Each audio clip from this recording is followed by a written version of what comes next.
오늘 우리가 함께 나눌 말씀은 출애굽기 1장 15절부터 22절까지 말씀입니다. 교독하겠습니다. 애굽 왕이 히브리 산파 시프라라 하는 사람과 부하라 하는 사람에게 말하여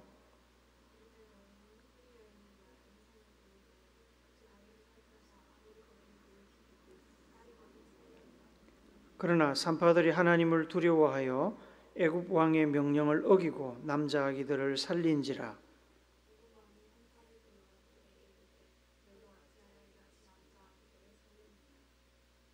산파가 바로에게 대답하되 히브리 여인은 애굽 여인과 같지 아니하고 건장하여 산파가 그들에게 이르기 전에 해산하였더이다 하매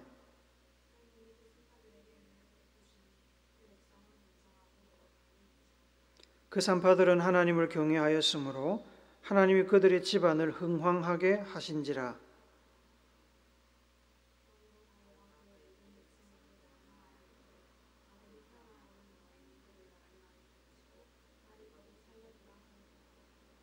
아멘. 요게벳의 노래라는 CCM송을 들어보셨을 겁니다. 저도 듣고 큰 감동과 은혜를 누렸습니다. 가사가 이렇습니다. 작은 갈대 상자 물이 새지 않도록 역청과 나무진을 칠하네. 어떤 마음이었을까? 그녀의 두 눈에 눈물이 흐르고 흘러 동그란 눈으로 엄마를 보고 있는 아이와 입을 맞추고 상자를 덮고 강가에 띄우며 간절히 기도했겠지. 정처 없이 강물에 흔들흔들 흘러내려가는 그 상자를 보며 눈을 감아도 보이는 아이와 눈을 맞추며 주저앉아 눈물을 흘렸겠지. 너의 삶의 참 주인, 너의 참 부모이신 하나님 그 손에 너의 삶을 맡긴다. 너의 삶의 참 주인, 너를 이끄시는 주 하나님 그 손에 너의 삶을 드린다. 이 찬양은 작곡가 연평안 씨가 만든 노래입니다. 한때 아이들이 아파서 그는 아이들과 시간을 보내야만 했습니다. 아이들과 시간을 보내며 아이들을 어떻게 잘 키울지를 고민하게 되었다고 합니다. 책도 읽고 연구하면서 고민하던 중에 이 노래를 만들게 되었습니다. 아이들의 부모로서 양육을 고민하던 작곡가는 3개월 된 아기를 바구니에 담아 강물에 떠내려 보내야 했던 어머니 요게벳의 심정을 헤아려 보게 되었습니다. 히브리인 남자 아기들을 모조리 죽이려는 애굽인들로부터 더 이상 아기 모세를 숨길 수 없게 되자 요게벳은 아이의 운명을 하나님께 맡기며 갈대 상자에 아이 모세를 넣어서 강물에 떠내려 보내야 했습니다. 아이를 향한 애끓는 어미의 연민과 하나님께 아이의 운명을 맡기는 간절한 믿음을 가사에 담으며 작곡가는 험난한 이 세상을 살아가야 하는 자신의 아이도 믿음으로 하나님께 맡기는 것이 아이들을 위한 최고의 그리고 최선의 선택임을 고백합니다. 이 노래는 자식을 키우는 부모된 성도들에게 자녀를 어떻게 키우고 있는지를 돌아보게 합니다. 어떻게 키워야 할지를 고민하게 만듭니다. 동시에 세상의 유행과 성공에 흔들리는 부모의 믿음을 점검하게 하는 의미 있는 노래입니다. 부모의 믿음이 흔들리는 것은 곧 바로 자녀들이 딛고 서 있는 땅, 삶의 터전, 믿음의 토대가 흔들리는 것과 같습니다.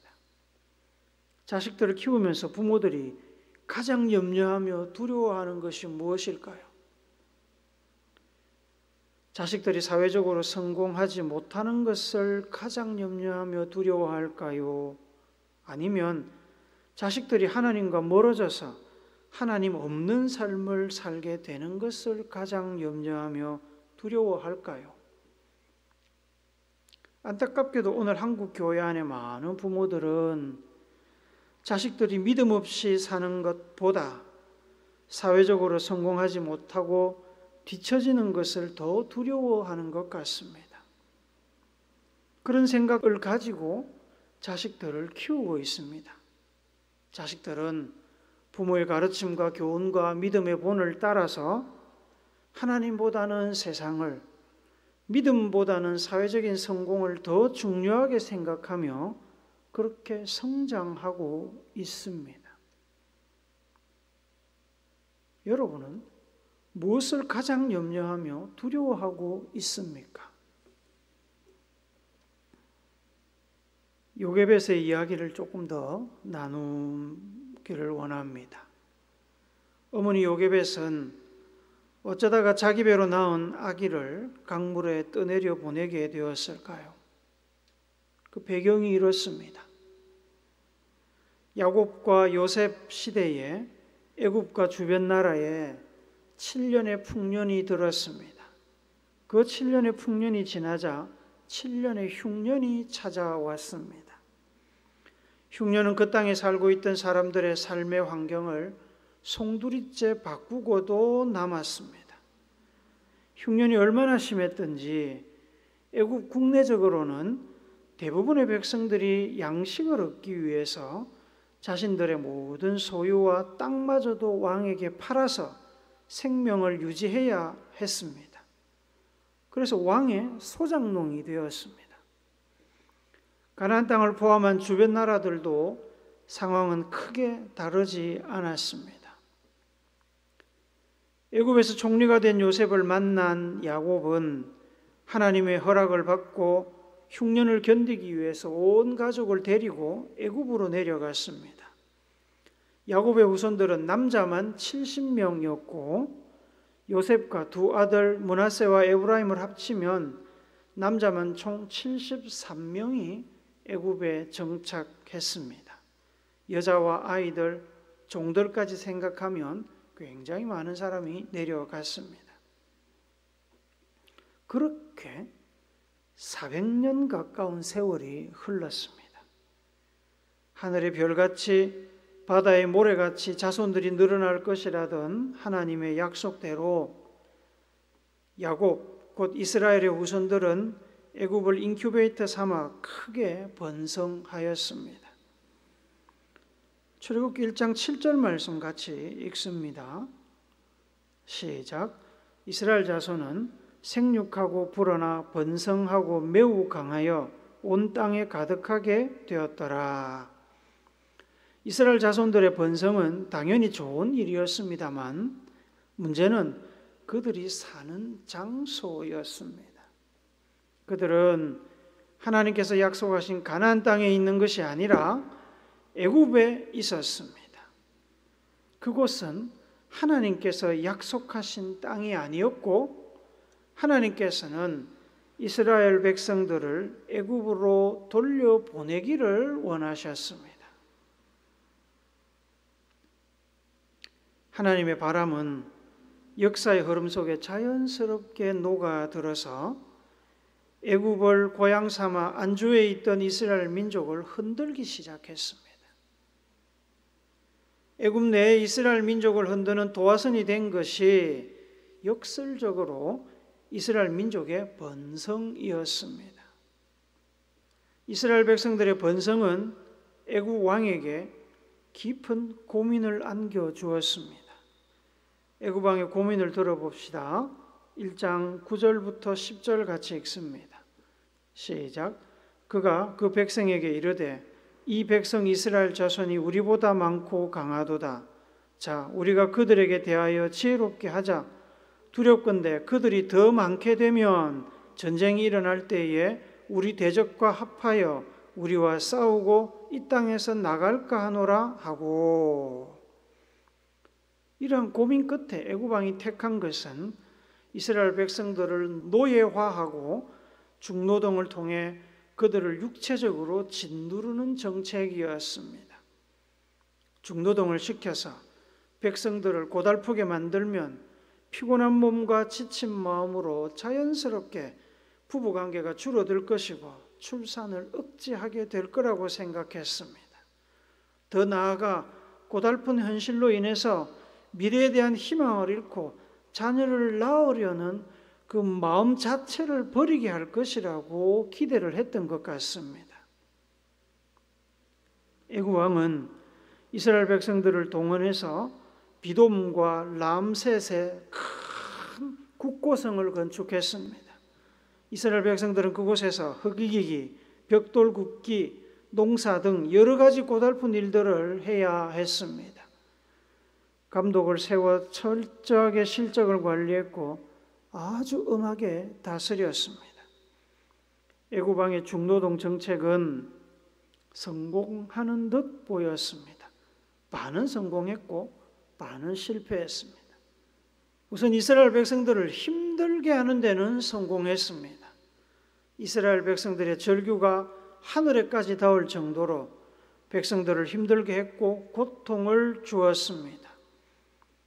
하나님의 은혜로 번성하여 성공적으로 애굽에 정착하는 것처럼 느껴졌지만 400년이 지나도 그들은 여전히 애굽 백성들에게 이방인이었습니다. 아무리 오래 살아도 그들은 애굽 사람이 될 수 없는 영원한 이방인 나그네였습니다.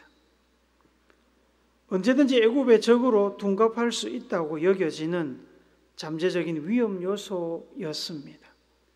그래서 애굽 왕과 사람들은 이스라엘 백성들을 노예로 부려먹으면 몸뿐만 아니라 마음과 생각까지 짓누르고자 했습니다.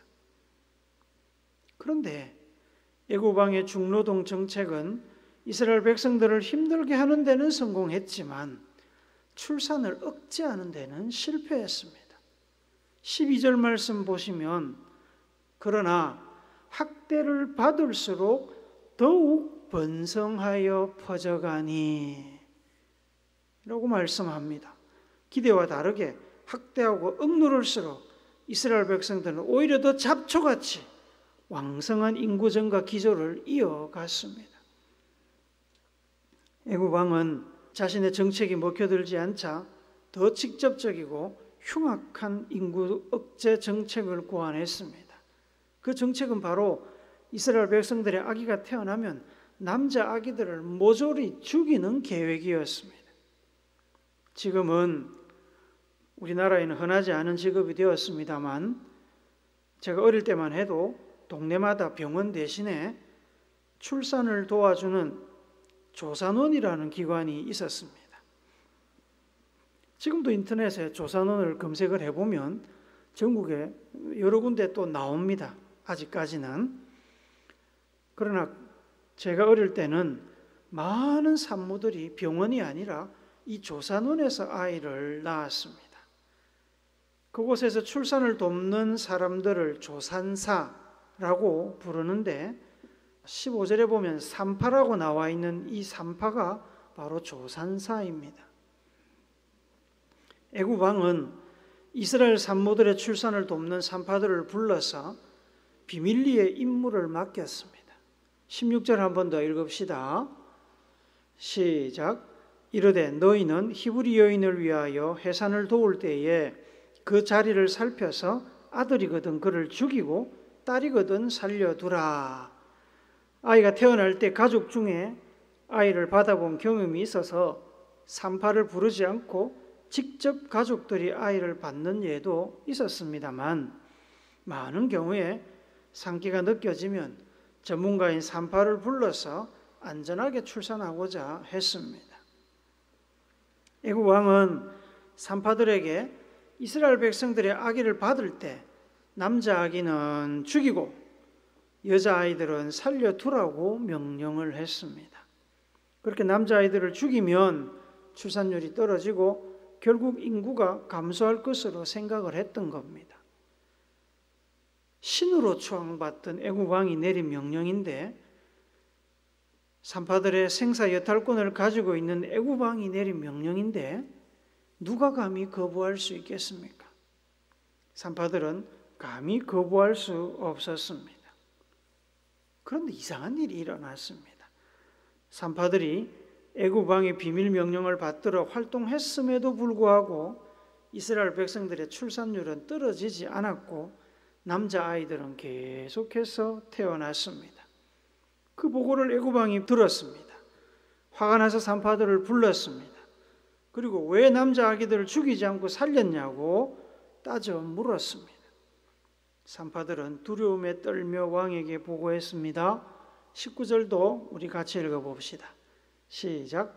산파가 바로에게 대답하되 히브리 여인은 애굽 여인과 같지 아니하고 건강하여 산파가 그들에게 이르기 전에 해산하였더이다 하매. 산파들이 연락받고 산모의 집으로 달려가면 이 이스라엘 산모들이 너무 건강해서 도착하기도 전에 벌써 출산을 해버리는 경우가 많아서 아이들을 제대로 죽이지 못했다는 변명입니다. 세상에 누가 그런 이야기를 믿을까 싶지만 산파들의 변명이 통했습니다. 애굽 왕은 산파들의 말을 듣고 더 이상 산파들을 탓하지는 않았습니다. 대신에 더 강력한 이스라엘 백성들에 대한 출산 억제 정책을 시행했습니다. 이제는 비밀스럽게 명령을 내리지 않고 공개적으로 애굽 백성들에게 선포를 해버렸습니다. 22절을 우리 쉬운 성경으로 한번 읽어봅시다. 시작. 파라오가 모든 백성에게 명령을 내렸습니다. 히브리 사람들에게 남자아이가 태어나면 그 아이는 나일강에 던져버려라. 하지만 여자아이는 살려두어도 좋다. 이스라엘 백성들에게는 청천벽력 같은 소리였을 것입니다. 애굽 왕의 마녀 사냥이 시작된 것입니다. 모든 애굽 사람들이 왕의 명령을 따라서 이스라엘의 산모들을 찾아가서 아기를 죽이려고 하지는 않았을 겁니다. 그러나 군인들이나 각종 공무직에 있는 사람들, 실적을 쌓아야 되는 사람들, 왕의 눈치를 보고 있는 사람들은, 그리고 이스라엘 백성들에 대해서 평소에 반감을 품고 있던 사람들이라면 왕의 명령이 인종차별과 혐오 범죄의 빗장을 풀어주는 기회가 되었을 겁니다. 그때부터 이스라엘 백성들은 임신을 숨기기 시작했고 산모들을 찾아다니는 굶주린 하이에나 같은 애굽 사람들에게 남자 아기를 빼앗기기 시작했습니다. 이스라엘 백성들이 거주하는 지역에는 자식을 빼앗긴 산모와 가족들의 구슬픈 울음소리가 끊이지 않았습니다. 서두에 언급했던 요게벳은 이 시기에 비밀리에 모세를 낳았습니다. 3개월이나 숨겼습니다. 애기 울음소리를 어떻게 숨겼는지 모르지만 어쨌든 3개월을 잘 버텼습니다.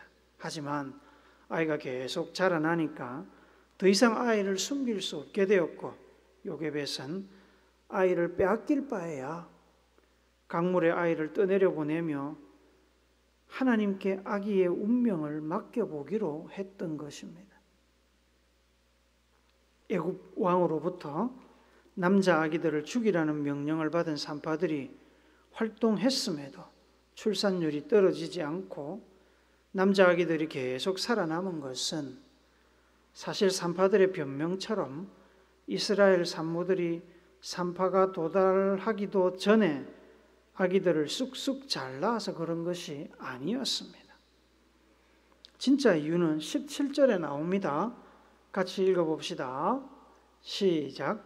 그러나 산파들이 하나님을 두려워하여 왕의 명령을 어기고 남자 아기들을 살린지라. 산파들이 왕의 명령을 어기고 남자 아기들을 살렸기 때문에 남자 아기들이 살아남았던 거고 출산율도 떨어지지 않았던 겁니다.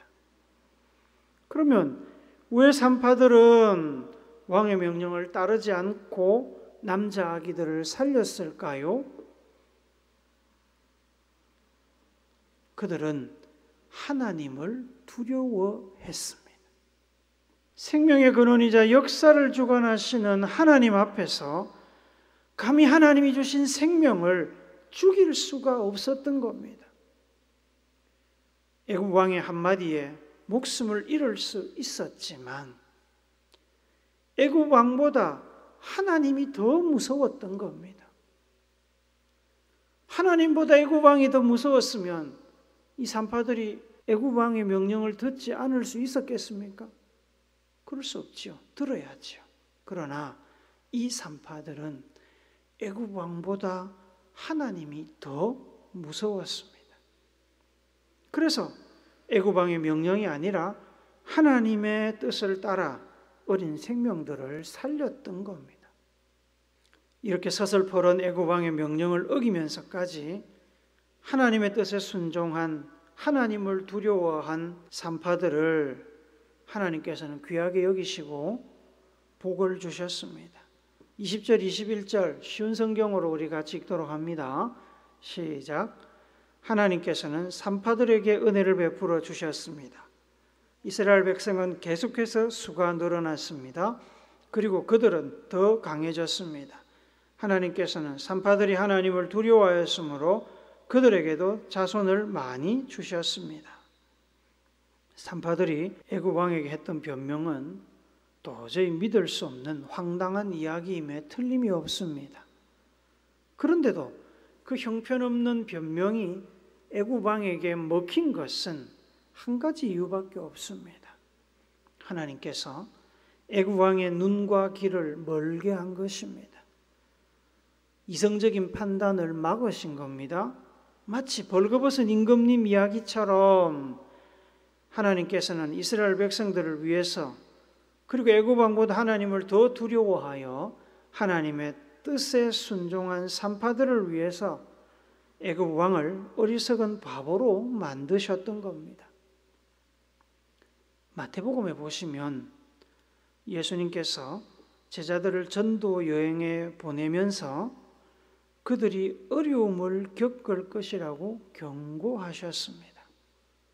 그 경고와 함께 예수님께서는 제자들에게 하나님을 의지하여 담대할 것도 당부하셨습니다.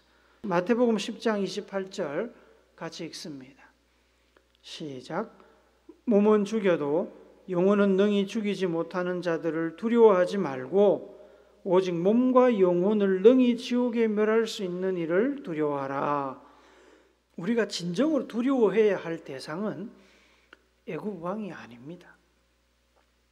하나님이십니다. 이 사실을 제대로 배운 제자들은 세상의 권력자들, 심지어 로마의 황제도 두려워하지 않았습니다. 그들의 칼과 창을 두려워하지 않았고 죽기까지 믿음을 지키며 사명을 이루었습니다. 어떻게 해서 그럴 수 있었습니까? 로마의 황제와 또 세상의 권력자들보다 우주를 창조하신 하나님을 더 두려워했기 때문입니다. 하나님의 능력을 더 신뢰했고 하나님의 심판을 더 두려워했기 때문입니다. 하나님을 더 귀하게 높게 여겼습니다. 세상의 권력자들은 육신만 죽이지만 하나님은 육신도 영혼도 죽이실 수 있는 분임을 믿고 알고 있었기 때문입니다. 산파들도 그것을 알고 믿었습니다. 그래서 산파들이 누구를 기쁘게 하는 삶을 살아야 할지를 결정하는 것은 사실 그리 어려운 일이 아니었습니다. 힘든 일이 아니라는 말이 아닙니다. 매우 힘든 일이었습니다. 목숨이 왔다 갔다 하는 일이었습니다. 힘든 일이지만 누구를 더 두려워하고 누구를 기쁘게 해야 할지가 명확했다는 뜻입니다. 갈라디아서 1장 10절에 바울이 말씀합니다. 같이 읽어봅시다. 시작. 이제 내가 사람들에게 좋게 하랴 하나님께 좋게 하랴 사람들에게 기쁨을 구하랴 내가 지금까지 사람들의 기쁨을 구하였다면 그리스도의 종이 아니니라. 내가 사람들을 기쁘게 하겠느냐 하나님을 기쁘게 하겠느냐. 내가 사람 위해서 살겠느냐, 하나님 위해서 살겠느냐? 사랑하는 우물교회 성도 여러분, 여러분은 누구를 두려워하며 살고 계십니까? 뭐가 가장 두렵습니까? 하나님입니까? 세상입니까? 하나님 앞에서 받게 될 심판을 두려워하십니까? 아니면 세상의 손가락질과 비난, 세상의 관심을 두려워하십니까? 하나님을 기쁘시게 하는 삶을 추구하십니까? 세상의 칭찬과 명예를 추구하고 살고 계십니까? 여러분은 여러분의 자녀들을 어떤 사람으로 키우고 계십니까? 하나님을 진정으로 두려워하며 하나님을 기쁘시게 하는 인생으로 자녀들을 키우고 계십니까? 아니면 세상의 명예와 부귀영화를 추구하는 인생으로 키우고 계십니까? 여러분은 어떻게 살고 계십니까? 찰스 스펄전 목사님께서 이런 말씀하셨습니다. 대부분의 불성실은 사람들을 기쁘게 하려고 애쓰는 데서 비롯됩니다. 대부분의 불성실은 사람들을 기쁘게 하려고 애쓰는 데서 비롯됩니다. 누구에 대한 불성실이냐면 하나님에 대한 불성실을 얘기하는 겁니다. 신앙의 불성실을 얘기하는 겁니다.